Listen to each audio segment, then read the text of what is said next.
मुझे नीट चाहिए हर हाल में, पर मैं आज भी नहीं पढ़ा। ये पहली बार नहीं था, कल भी था और कल से पहले भी था। मैं लेजी नहीं हूं, ये मुझे पता है। मैं स्टूपिड भी नहीं हूं, ये भी मुझे पता है। तो फिर मुझे हो क्या रहा है? काफी टाइम बाद मुझे समझ आया कि मैं पढ़ नहीं रहा था, क्योंकि पढ़ना सुबह अलार्म बजता, एक बार, दो बार, तीन बार, और मैं जानता हूं और ये भी जानता हूं कि अगर मैं अभी नहीं उठा तो पूरा दिन गया। 9 बजे से पढ़ना स्टार्ट करूंगा, 9 से 11 बजे तक पूरे 14 घंटे हो जाएंगे। ईट और ब्रेक का टाइम निकाल तो फिर भी मेरे पास 10 घंटे पूरे टोटल बचते हैं। फिर 9 बजे 10 हो गए, 2 बार हो गया। फोन रखा था, उठा रहा था, रख रहा था। उस टाइम पे मैं कुछ एंजॉय नहीं कर रहा था, बस टाइम जा रहा था।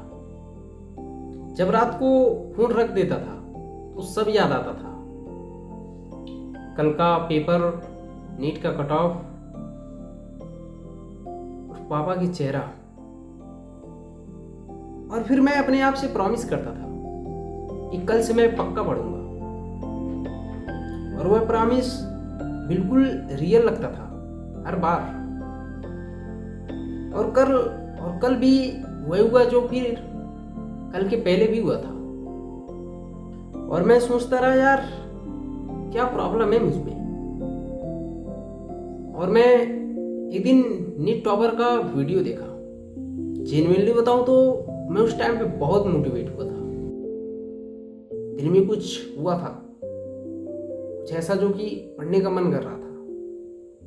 और मैंने बुक खोला, बैठ गया।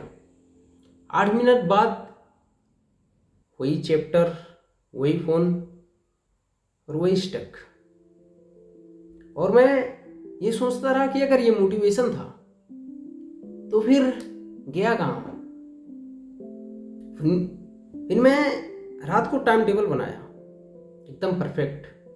6 AM फिजिक्स, 8 AM बायोलॉजी। और फिर नींद आई, मैं चैन से सो गया। और सुबह उठा, अलार्म देखा, फिर दोबारा से उसे मैं बंद कर दिया। कभी कभी मैं रात को बहुत रोता था, सीरियसली। इतना गिल्टी फील होता था कि नींद नहीं आता था। और सुबह फिर सब कुछ सेम। और मुझे एक दिन समझ में आया कि अगर गिल्टी से अगर मैं समझ पाता, मैं अगर खुद को गिल्टी से बदल पाता, तो फिर मैं तो कब का बदल चुका होता। तो फिर ये गिल्ट किस काम का? मैं लेजी नहीं हूं, मैं स्टूपिड नहीं हूं, ये सब मुझे पता था। फिर मैं क्या हूं? और ये मुझे बहुत बाद में समझ में आया। पढ़ाई बंद करना लेजीनेस नहीं थी। अब पढ़ाई डेंजरस हो गया था। इसलिए नहीं कि सिलेबस बड़ा था, बल्कि इसलिए कि अगर मैं पूरी मेहनत कर दूं, सब कुछ दांव पे लगा दूं, और फिर भी ना हो, तो क्या? तो फिर मेरे पास कोई एक्सक्यूज नहीं होगा। तो फिर सिर्फ एक आंसर होगा कि मैं काफी नहीं हूं। तो फिर मुझे एक चीज समझ में आई, अगर मैं पढ़ूंगा ही नहीं तो फिर फेल कैसे हो जाऊंगा?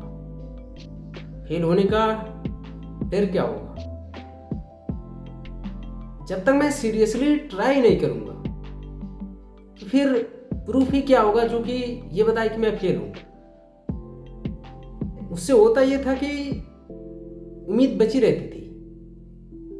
और ये सब सोच के मुझे खुद पे गुस्सा आता था कि यार ये तो बहाना है, और फिर लगा कि यह सिर्फ बहाना ही नहीं था, मैं डर गया था और ये मेरे बचने का तरीका था। और सिर्फ पढ़ना ही मेरा काम नहीं था, मुझे पापा की भी याद आती थी और मम्मी की नींद भी, और वह रिलेटिव भी जो पूछते थे कि बेटा तैयारी कैसी चल रही है। इतने लोगों के सामने फेल होना, ये तो केमिस्ट्री से भी ज्यादा डरावना था। पर सबसे बड़ा डर उनका नहीं था, सबसे बड़ा डर अपना था, अपना खुद का डर। मैं पिछले कुछ सालों से एक चीज था, नीट स्टूडेंट। मेरी इसी चीज से हर जगह पहचान थी, घर पे, बाहर, रिश्तेदारों में, और खुद के अपने अंदर में भी। तो मैं सोचता था कि अगर ये नहीं हुआ